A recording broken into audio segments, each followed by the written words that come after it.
request. He is not entitled to do that like that. Anta waliyyi fi dunya wal akhirah. Oh my Lord, I think that it is quite possible for one to be crushed in the presence of father, in the presence of brother, in the presence of his own country. I was in native country. I was properly in the property of my father. That well and that area is believed to be the property of Jacob. May grace and peace of Allah be upon him. Where he was thrown in the well. That is property of Jacob alayhi salatu wasalam. He was in native country. He was in family, and they were his only family member. He says that Anta waliyyi fid dunya. Oh my Allah, it is you to save me from all of the calamities, disasters, and adversities. Otherwise, I would have been involved for whole of the life. Anta waliyyi fid dunya. You are my Lord. You are my guardian in this world and the next world. Now, this last sentence is very considerable. Tawaffani Musliman, all is well that ends well. Innamal a'malu bil khawatim. Nabi Kareem Rauf Rahim Muhammadur Rasulullah, may grace and peace of Allah be upon him, was reported to have said, Innamal a'malu bil khawatim. All is well that ends well. Sometimes a person lives whole of his life in the virtues, but he is just near to the paradise. He slipped away. He commits a mistake. And he is diverted. He is misled.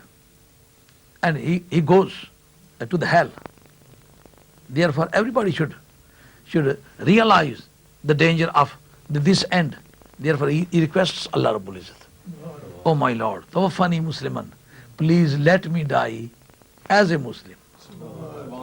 Because nothing else can be utilized. Nothing else can be benefited from.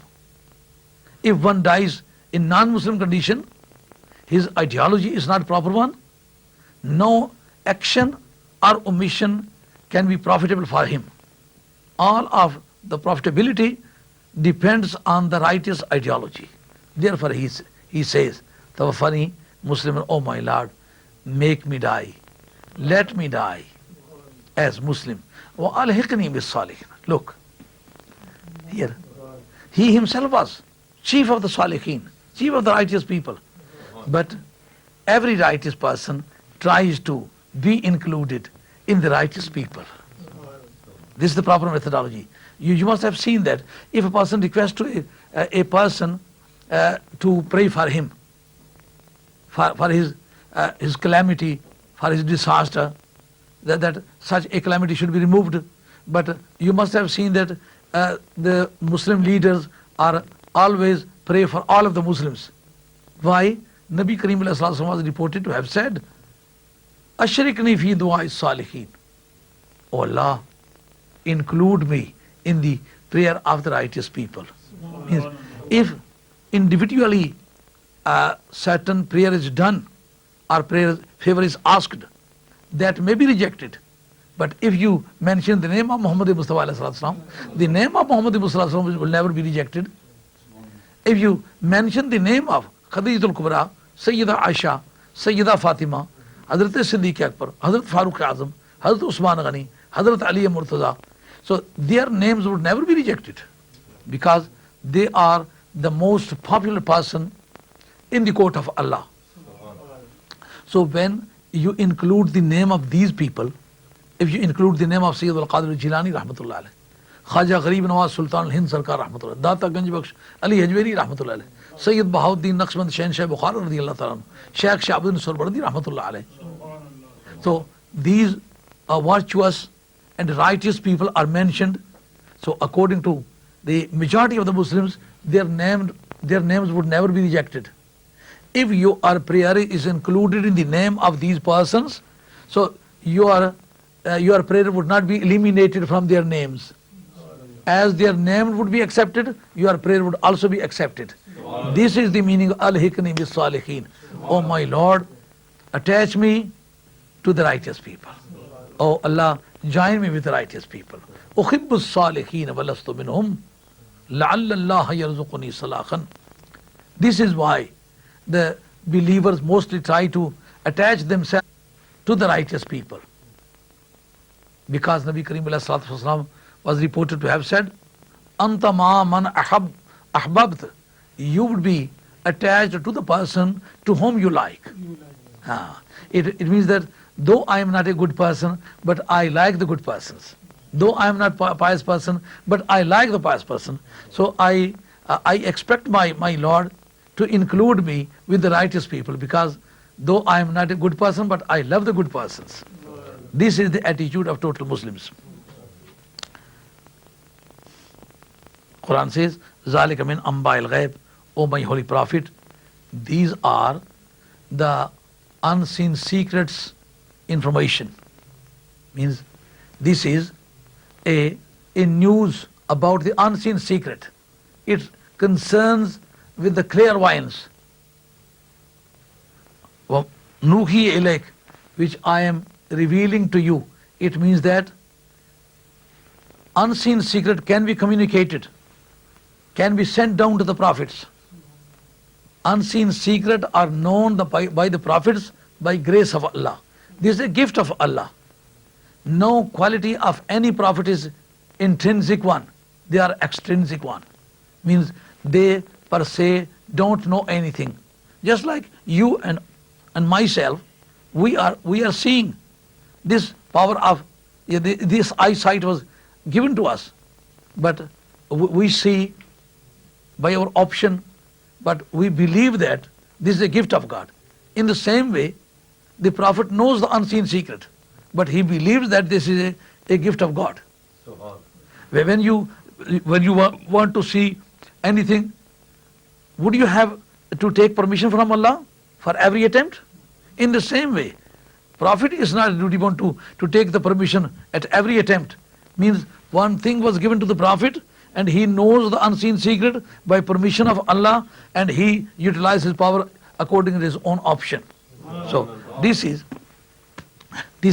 an intimation of unseen secret which was revealed to Muhammad Mustafa ﷺ. And Quran says, وَمَا كُنْتَ لَدَيْهِمْ إِذْ أَجْمَعُوا أَمْرَهُمْ وَهُمْ يَمْكُرُونَ. O my holy prophet, you were not with them when they conspired together against Joseph ﷺ. They wanted to harm Joseph ﷺ, and this plot was conspired and constituted. This was a criminal conspiracy constituted by the brothers of Joseph ﷺ. It should not have been known to anybody, but when I am inspiring it, when I am revealing it to you, then there is no preventive there. I can reveal everything I like.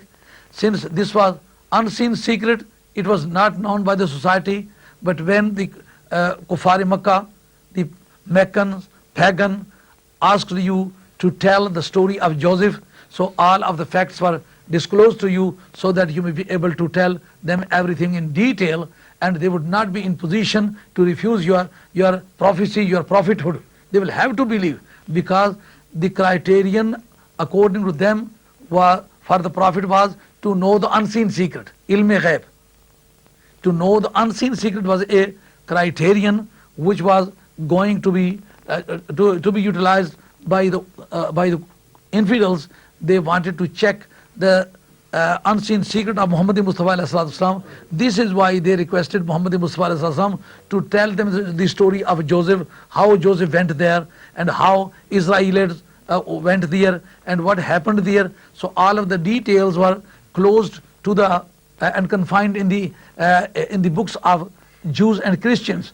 And Jews and Christians had nothing to do with Muhammad Mustafa ﷺ. Therefore, according to the physical word, it should not have been known to Muhammad Mustafa ﷺ. But in spite of the fact Nabi Karim ﷺ knew everything, they had to believe that he is a prophet.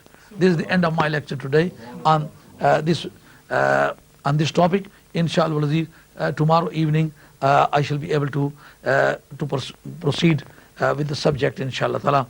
And in the last, I shall pray for all of the Muslims. May all Muslims achieve their good purposes of life, and may they progress by leaps and bounds and may be saved by blessing of Allah from any disaster, any calamity and any mishappening. وَمَا عَلَيْنَا إِلَّا الْبَلَاغُ الْمُبِينُ وَآخِرُ دَعْوَانَا أَنِ الْحَمْدُ لِلَّهِ رَبِّ الْعَالَمِينَ وَالصَّلَاةُ وَالسَّلَامُ عَلَى رَسُولِ الْكَرِيمِ وَالْحَمْدُ لِلَّهِ رَبِّ الْعَالَمِينَ بِرَحْمَتِكَ يَا مولانا.